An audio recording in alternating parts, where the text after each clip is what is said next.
Welcome to Sacred Work.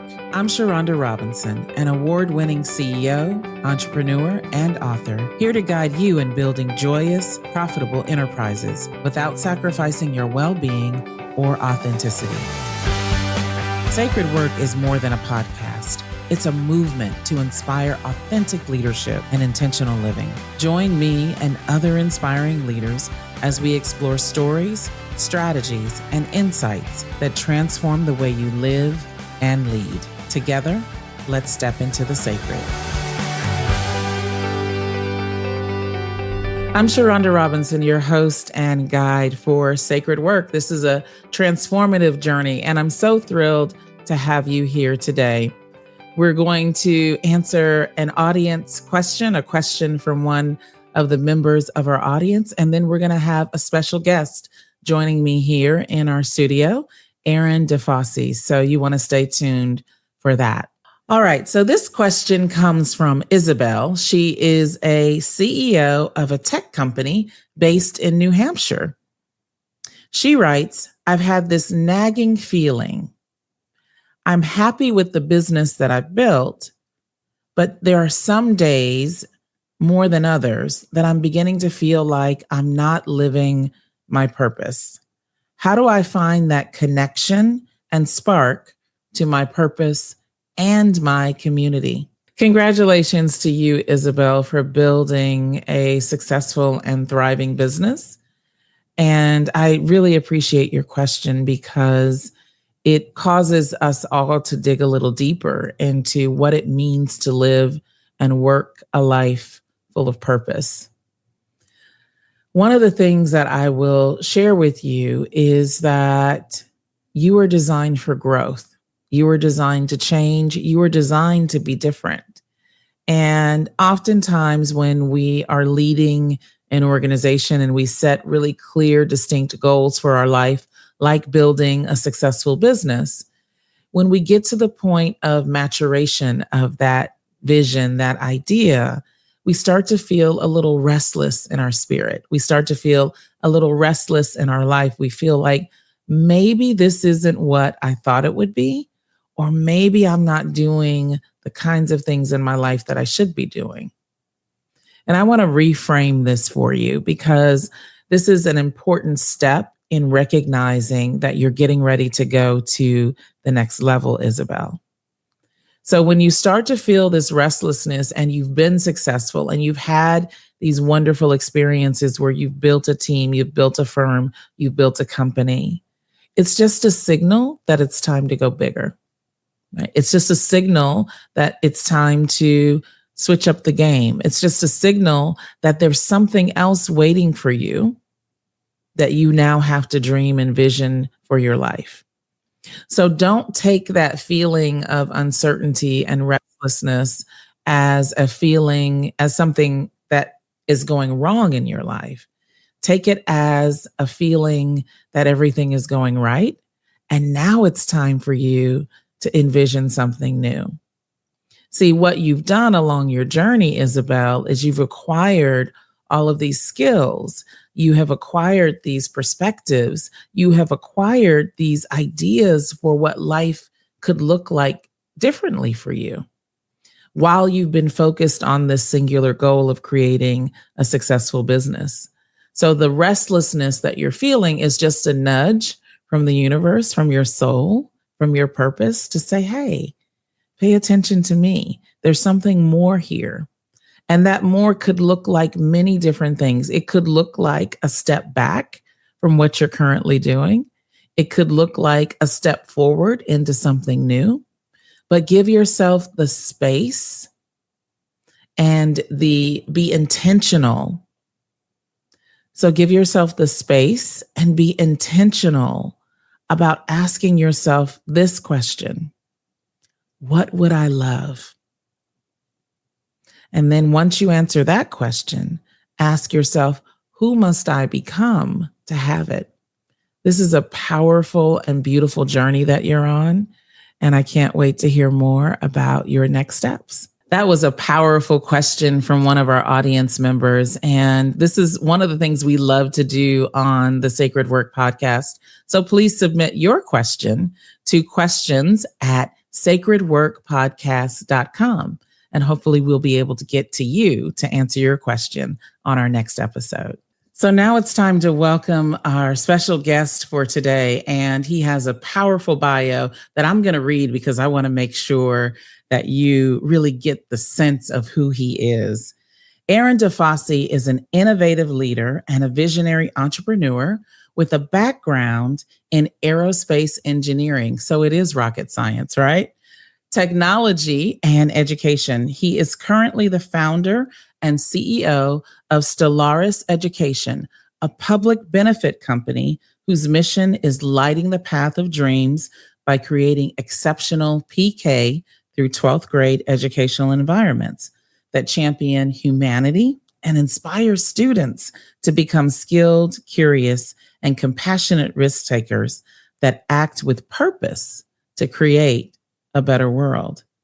So in addition to having been a NASA engineer and an executive at several tech companies, including Aceable and Bazaar Voice, Erin is the founder of the Magellan International School, which is the leading PK through 12th grade international multilingual school in the United States, where they shape education in our country through a global lens. His leadership in technology and startups, combined with his commitment to creating impact-driven systems, makes him a powerful force in transforming leadership for the future. With experience in both corporate, entrepreneurial, and nonprofit spaces, Erin integrates strategic thinking, innovation, and purpose-driven leadership in every venture he undertakes. Simply put, his calling is to work with and inspire people to be the change that you want to see in the world. And I think he's here with us. Erin. Hello. Welcome to By the way, that sounded way too amazing. I don't know that I'm that. My bio is actually, I feel a little bit, overwhelmed by that. But thank you. That's very generous of you. Really appreciate it. The aerospace engineer. Yeah. Well, I used to actually have a T-shirt that said, "Yes, I am a rocket scientist," but I think they got a bunch of mouthfuls in it, so I can't wear it anymore. So, well, tell us about the engineering background. So, tell us a little bit about who you are and how you have become Erin Defosse. Yeah, well, you asked about the engineering background, but like that literally elicited a memory that I have from, very vivid memory that I have from when I was 7 years old. So I was 1977, and that's when Star Wars premiered. Yeah. And my mom took me to this little teeny theater in the town of Sterling, Illinois, where my grandparents lived. We were visiting there over the summer. And I remember my mom taking me to this thing, and I walked out. I don't know what I had experienced, but I was enamored with the whole concept of space, heroes, people fighting, good versus evil, this whole, larger than life experience that I had, at that age. And since that moment, I was fascinated with everything related to space and spaceships and, and the other aspect of it too, this idea of, good versus evil, that both of those things kind of really stuck with me. And so as a kid, I kept, I'd be watching like all the Star Trek shows, Cosmos from Carl Sagan was one of my favorite, go-to shows at that time, a little bit later on. And I was just fascinated with that. So I always dreamed of doing something that had to do with the space program and spaceships and that sort of thing. Wow. So that was instilled into me, since I was a kid, and it kind of struck something that was already inside me clearly, because not everyone has that same reaction when they see a movie like that. So it struck a chord, and I think it has something to do with the idea of being able to go out there and further and stretch ourselves and grow. I think that's kind of what was behind it. Well, I tell you, Erin, that we both saw Star Wars in Illinois. I'm from Champaign. Oh, wow. Yeah. The city you named again? Sterling. So Yeah. where is that? What part of Sterling Rock Falls. It's kind of near Davenport, Iowa, up in the north west corner there. So if you go up, goes straight up from Champaign, take a little bit of a western tilt to your northern direction, you'd hit there. Yeah, Rockford, Rock Falls, all that area. That area for sure. Yeah. I did not know that we had that in common. That's where I saw Star Wars too, and it was. Well, there you go. So yeah, that's awesome. So I want the listeners to know a little bit about the backstory. Yeah. For this podcast. I think it's really important for them to understand why you are our first guest on the Sacred Work podcast. Do you want to start telling that story? I think it's one of the coolest things. Yes. And first of all, I am completely honored. I did not know that I was going to be the first person on the show. So thank you. That was like, you told me that yesterday. It was like, I was like a little bit in shock. Am I worthy? But it sounds like, the backstory probably led to that. So you and I were at an executive retreat. It was about a year and change ago, right?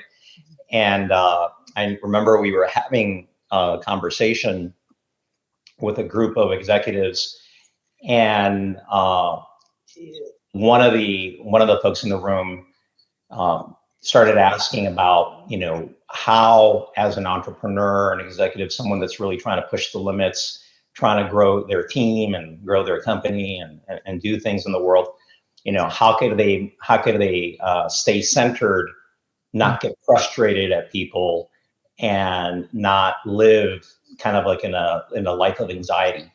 It was something like that, right? And I remember I raised my hand and I said, I'm going to say something very controversial. And basically what I told people is that in order to live out of abundance and power and energy, positive energy, they had to let go of all expectations. And I remember there was like a huge gasp. Right. And I was like, what? We're entrepreneurs. We expect everything from our people. And how is everyone going to do their job? And are you saying that we don't have any goals anymore? Right. And it was like a very strong reaction. Yeah. And I remember looking over, and of all the people in the room, you were just there looking at me going like, and I think at that moment we bonded, right? Yeah. And it's a very subtle but super important message, which, we can hold two things to be true. We can still have, completely crazy, outsized goals for ourselves and others, but we have to let go of an expectation that is designed to basically see that expectation broken and then cause anxiety and fear and anger in us, and frankly victimhood. How dare they not achieve the goals? Like, I did everything, but they did not meet the expectation. That's all a victimhood mentality, and that does not allow for an environment where you can all succeed and grow. And so it takes a lot of deep thinking to kind of really get through that. It's like you can still have goals, but you can let go of expectations. So let me ask you this. That's a powerful statement. You can still have goals and let go of expectations. And I remember the tension in that room, because these were executives that if we started calling names, other people would know. Oh, yeah. These are high-powered people who drive results, who lead multi-million, billion-dollar companies. And so, but how do you arrive at that? Yourself, how did you arrive at this understanding? Yeah, well, a lot of therapy, actually, just to be very, transparent about it. Yeah. Because I used to live in that world, right? I used to live in the world of perfectionism, which is like the worst standard you can ever have in life. That's another one of these, you can strive for perfection, but if your standard and your expectation is perfection, you will always be disappointed because perfection is not attainable. So you have to say that again, because you're dropping gems right now. So you can strive for perfection. Yeah.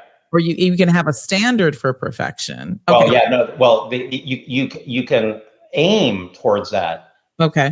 But if your standard is that you and everyone else has to be perfection, you will forever be disappointed, and you will be always creating a feeling of lacking Yeah. because it's not attainable.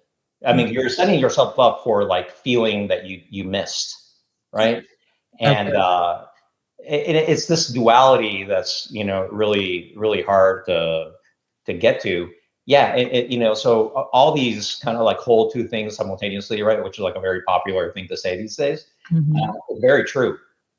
And the expectation part simply is that what I was talking about was not about not setting goals and not having objectives, but it was about attaching meaning and emotional meaning to what happens if someone doesn't achieve that, right?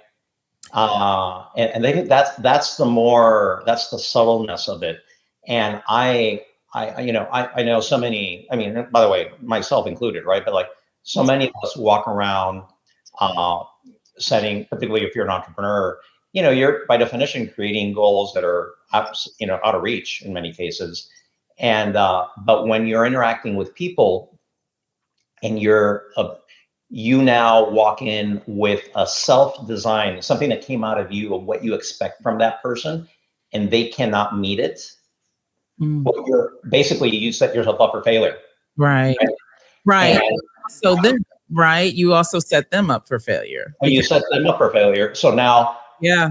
that you're upset, and really in reality, you're kind of upset at yourself, but you're upset, and then you have to blame them for not meeting the goal. And then in that blame, there's a victimhood that happens with yourself because the story that you tell yourself is, wow, I gave this person the opportunity. I was good. I supported them. How could they have not have met this goal? That is an affront to me. So it's almost like a victimhood setup. Yeah. And if you walk around like that all day long, that's a tough road. That's a tough life, right? So I prefer to, and by the way, I'm not perfect at this, right? I have to wrestle with these feelings all the time too, right? I think we all do. But recognize that when we're feeling that, it's really about ourselves and not what happened. It's not about what happened. It's not about what goal was not met. It was about, why am I creating this feeling in myself? Well, it's because I set myself up to become the victim of a missed expectation. Right, which keeps you in that story, in that loop, because That's right. what you said about like there's a story that I tell myself, and I assign that story to another person, and then there's no way that they can fulfill the story Right. that I've assigned to them, and so I keep traumatizing myself, I keep abusing myself, I keep belittling myself. How do you arrive at a place where you understand that you could potentially create your own victimhood? Well, it was, I told you earlier that it was all about like therapy, and it all started for me in couples therapy with, unfortunately, my first marriage ended up in divorce. But through that process, I went through a lot of therapy that allowed me to start understanding why I was feeling the way I was feeling in certain circumstances with my now ex-wife. And I remember there's a very specific moment that I remember clear as day. Um, in relationships, when you are, having a challenge, there are trigger situations that happen, right? You're with the other person and someone does something or says something that, generates a rise in you. Like, like these were fighting words. Like, I feel angry now, like something's happening. And I remember after having gone through and spent time doing all this therapy work to understand where are those feelings really coming from, and kind of realizing that at the end of the day, this was all arising from me, had nothing to do with what was happening outside of me, but I was the source of these feelings. No one else was sticking these feelings inside of me and shoving them into my heart and my brain. it was coming out of me. And I remember one day coming home and having a conversation that normally would have led to a rise. And I remember literally seeing this. I was having this conversation, words came out of her mouth. She was saying something. And I remember looking at them and watching them go by. You were in a Matrix moment. It was a Matrix moment. I was going, wow, that's like a really interesting thing that was just said. And I started observing it in a that scene where Neo is watching the bullets, right? Literally I had that moment, and and everything slowed down for me. And I was witnessing it as though I was an outside observer watching the words, and instead of reacting to them and feeling, well, I cannot believe this was said because I'm such a great person, I did all this work, how does this other person not appreciate, all the sorts of stories that you tell yourself, right? I kind of remember looking at that and going like, wow, that's really interesting. I am curious over why that is being said and what's behind that, right? Yeah. Versus my immediate natural, let me get a rise out of it and your reaction to it, right? Exactly. Yeah. And so today, I sincerely believe that business owners, people who lead teams, who lead organizations, bring their trauma with them to work and lead from that space when it's unaddressed. And they also bring their purpose and their genius and their gifts as well and lead from that space as when they're cognizant and aware of it. And so right now you are leading the Magellan International School. Is that right? The Magellan International? Yeah, that's the school I founded 15 years ago. And I'm on the board. I'm no longer the president, the chair of the board of that school. I left that chair position, almost 10 years ago. Okay. But I'm still heavily involved and spending time there, and probably will be forever. But now Let me ask you about the type of environment that you're creating for young people. Yeah. With this consciousness, with this awareness that you don't have to be perfect, right? That striving for this idea of perfectionism can be harmful to you, and that you are really asking young people and creating a space for them to tap into their genius, their gifts, their purpose. Tell me how that is different than maybe what you experienced growing up. Yeah. In a school system and what you're creating. Yeah, well, so the school is actually inspired by an experience that I had growing up, and we talked about this, where I had, when I was in middle school, my parents separated, and I basically started acting out in a way that was very, 180 degrees from the kid that I used to be before that. I was a model student, and would get all the good grades and awards for this and that. And by the time I was leaving middle school and my first couple of years in high school, I was a mess. And I was so I grew up, for those in the audience, we were talking about Illinois. I was born in Illinois, but I grew up in Mexico City. And so my father is from Mexico. And I was drinking, jumping the school fence, going to bars in the middle of the day, going to nightclubs where I wasn't, fake IDs. I mean, you name it, right? I was like doing all the stuff that I should be doing, starting at like 14, 15, Wow. And so that was a big challenge. And one of the things that ultimately subconsciously inspired me, because there's like a story there that I have to go off and really understand what my motivations were, to start a school while at the same time I was an executive at a software company, which is like, so my side hustle was to start a school basically, and which is kind of crazy. Right. And so the school that I was at noticed that something was going on with me, and it was a K-12 school. I had been there since I was in kindergarten. The teachers, the administration, everyone there knew me since I was a kid. They knew something was off, and they weren't basically just gonna like make me a number in the system and flunk me or send me to detention or whatever it was that they would normally do. What did they do for you that was? Yeah, they a couple of things. One, when they noticed that I was, literally, like, for example, walking out of a class in the middle of the class, I'd like stand up and I go like, I'm bored. And I'd walk out and the teacher was like, what are you doing? You can't leave. It's like, oh, I'm sorry, leaving, not interested anymore. And I would walk over to the school administration office and they'd say to me, what are you doing here? You should be in class. And I said, well, hey, can't deal with it right now. You're over this. You're done. Whatever's going on, right? I'm bored. Like, I don't need to do this.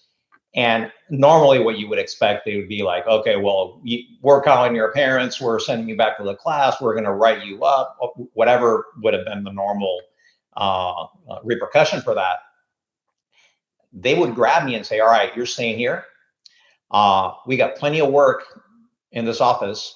How about you make photocopies, collate them, bind them, help us, with the materials that the teachers need tomorrow. And I was like, wow, that's actually interesting. Maybe I'll help them. Wow. And so they knew that they need to get me interested in something, right? And so I started essentially, I effectively became like a part-time office worker at the school. That was one thing.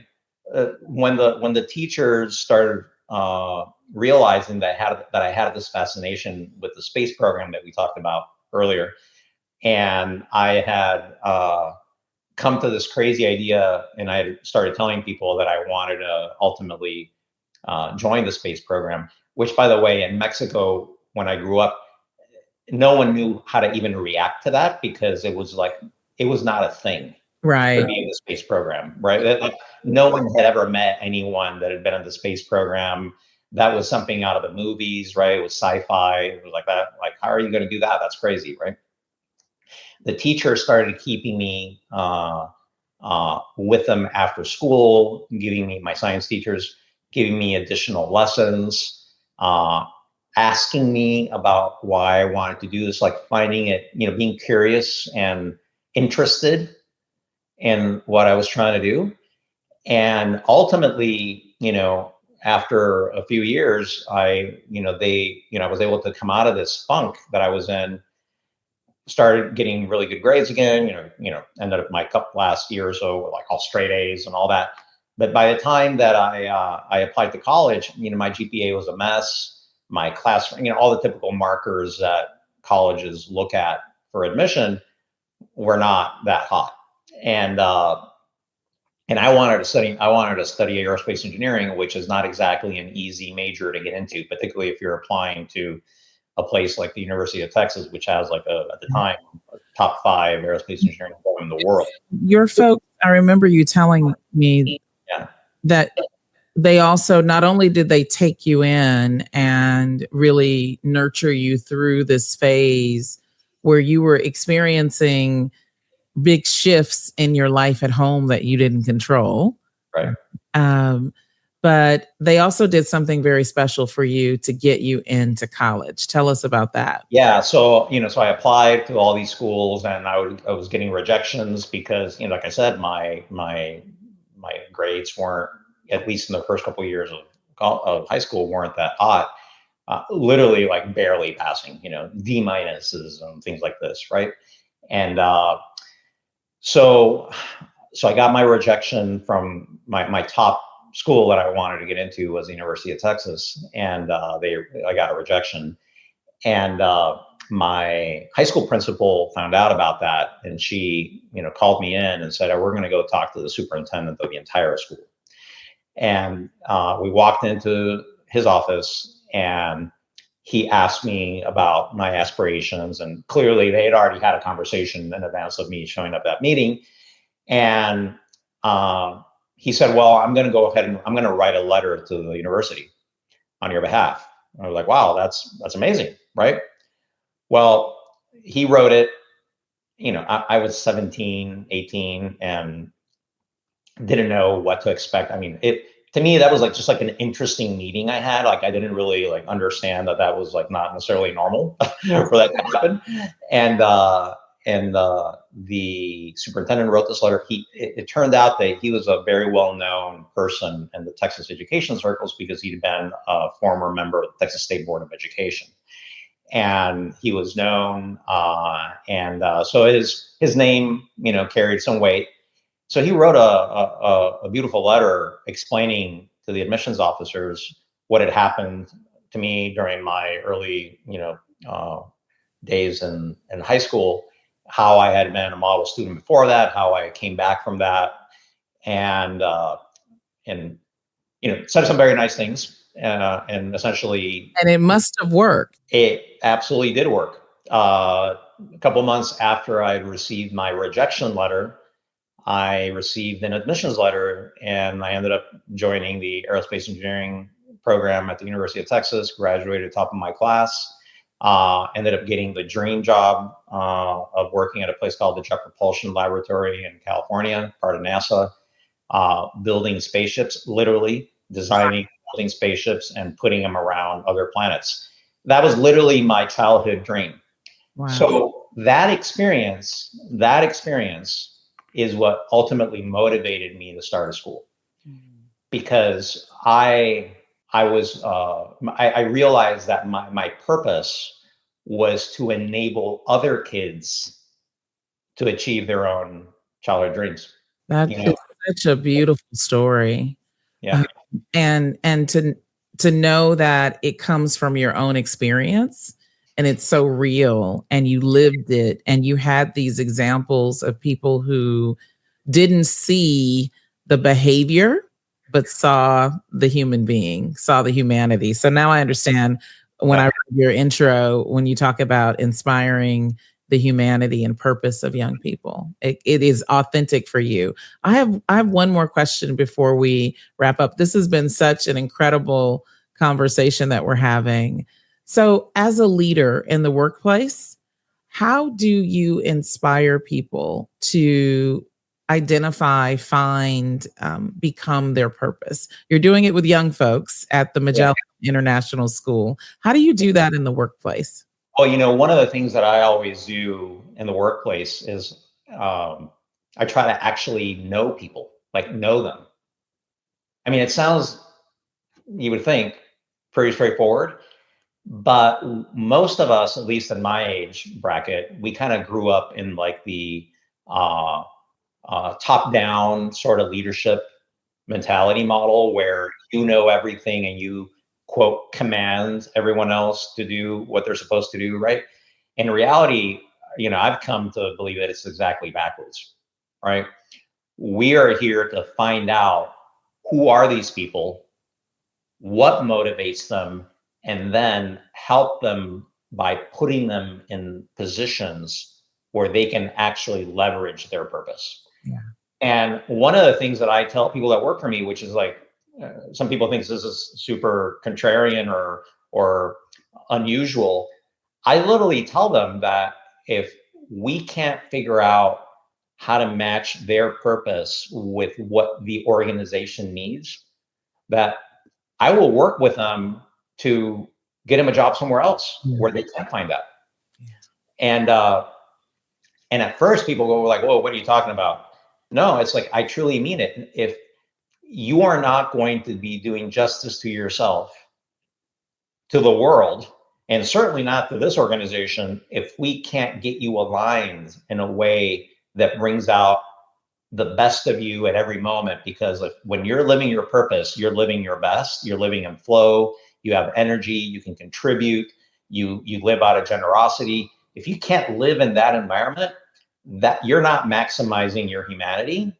And my goal as a leader is to figure out how to help you do that. Now, I'm not saying that I know how to do all these things perfectly or that I've even figured it out for myself, but we need to go in with that being our intention. And even approaching people that work with you or for you, or in this case, I work for them actually. Uh, if you approach it from that standpoint, it totally changes the dynamic. It's a very empowering dynamic that allows people to achieve their best and feel that they're supported and that they're actually living out what they're supposed to be doing. They're not being forced to do anything. They're doing it out of their own natural, sense of purpose, which is wonderful. I love everything that you just said about changing the structure, going from this top down hierarchical standpoint to actually being a servant leader and understanding who your folks are and how you can serve them so that they can fulfill their purpose, either in your organization or somewhere else. Yeah. There's been so much that we have covered, Erin, in this short time. I cannot believe that we're at the end of this conversation for this podcast. I would love to invite you back because I want to learn more about what you're doing at Magellan. I think that the work you're doing in the world to inspire young people is really needed and necessary. And so I know there's some models that you've put in place for that. But thank you so much for joining me on Sacred Work, the podcast today, for a conversation with leaders. Well, I am honored that you invited me to join, and I'd be more than delighted to come back. And we talked about the backstory. Now there's probably a story about what's next. Yes. So I just started this new public benefit entity company called Stellaris, where everything we talked about empowering young kids, giving them the environment where they can, identify and achieve their purpose, reach for the stars, literally and figuratively, is something that I'm committed to, and not just doing it here in Austin, which we've done, but taking it everywhere else around the country. Yeah. Yeah. Our young people need spaces that like what you're creating with Stellaris. And congratulations to you for that. Thank you. Well, thank you. Everyone, that was Erin Defosse, the founder and CEO of Stellaris Education. We're going to have him back because he's got some great things to share. Isn't he an amazing leader? Thank you for joining us. And we're going to end our session today with a meditation around purpose. So stay tuned for that. All right, everyone. We just had a really powerful conversation about purpose today. And now we're going to have a grounding experiential meditation about the topics we covered. So if you're driving or operating heavy machinery, I'd ask that you not close your eyes or get too relaxed. You can always come back and listen later. But for those of you who can find yourself in a comfortable position, go ahead and you can either recline or place your feet on the floor or sit down on the floor or on the ground. And go ahead and just begin to straighten your spine and soften your belly. And begin to relax your body. Take a deep breath in and hold it for a moment and let it go. Knowing that the recognition of this moment makes it sacred because you are here. Another deep breath in, hold it, and let it go.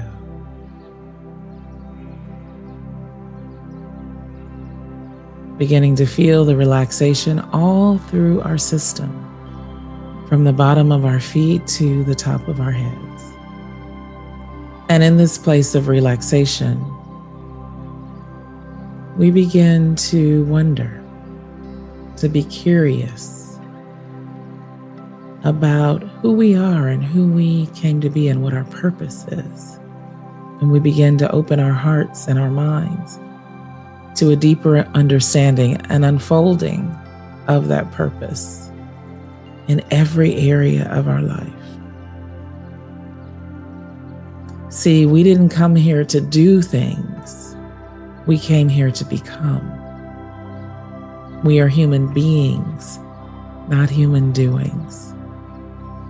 And so as we are moving through our lives, as we are moving our lives forward, taking care of the people around us, taking care of our organizations, taking care of our families, taking care of ourselves, we begin to acknowledge that who we are becoming is where our power lies. It's where our purpose lies.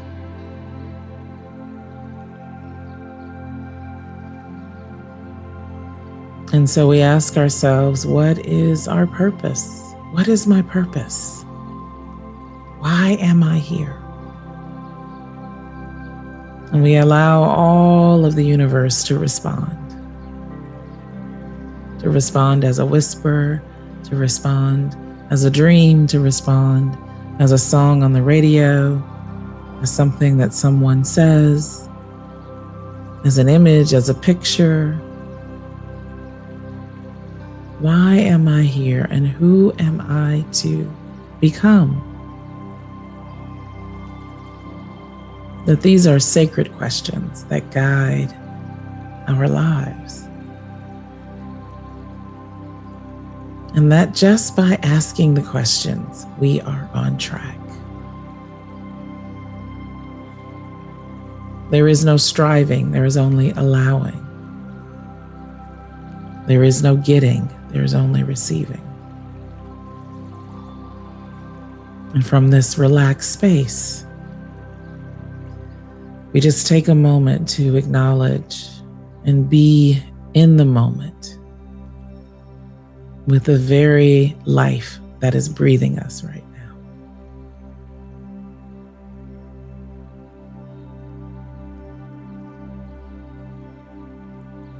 We heard in the story today about the divine intervention and the collaboration and the conspiring for another person's highest good. And we can see that happening in our lives. We can see the entire universe collaborating and conspiring for our highest good, calling our purpose into being.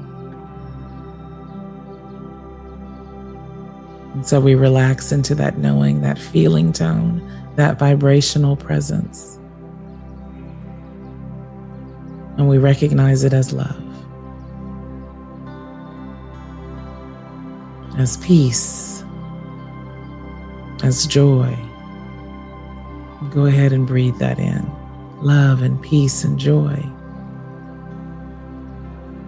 Because when we are honest with ourselves, when we are connected with ourselves, we know that that is our purpose. And how we express it, how we choose to express it in our day-to-day is the joy, the peace, the love that we bring to our experience, to our organizations, to the world.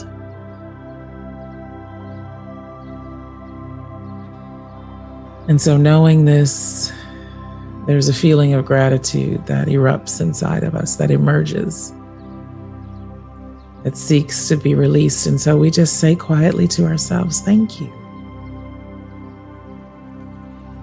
I am so grateful for this journey of becoming. I am so grateful to know and feel and sense my sacred nature and to be able to see that in the world around me. Thank you.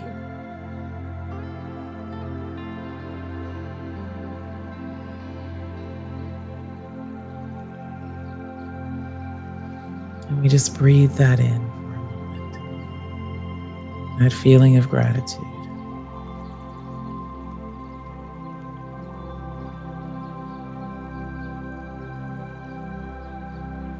And from this place of gratitude, we say thank you. Amen and Ashe. So you can go ahead and open your eyes now. Bring yourself back to the present moment. Waking up, wiggle your toes, move your shoulders. All right. Well, thank you for joining me today. I'm Sharonda Robinson, your host of Sacred Work. I want to thank our guest, Erin Defosse. His insights reminded us that leadership is not just about the external strategies, it's about the internal transformation. So if today's conversation resonated with you, take a moment to reflect on what systems or beliefs might be holding you back and what is the one shift you can make today to lead with more clarity and courage. Be sure to subscribe to our YouTube channel and share this episode. You can follow Erin's work. You'll find the link in the chat at the Stellaris Education. And join us for more conversations through our newsletter at sacredworknews.com. Until next time, stay grounded, stay focused, and stay true to your sacred work. Love you.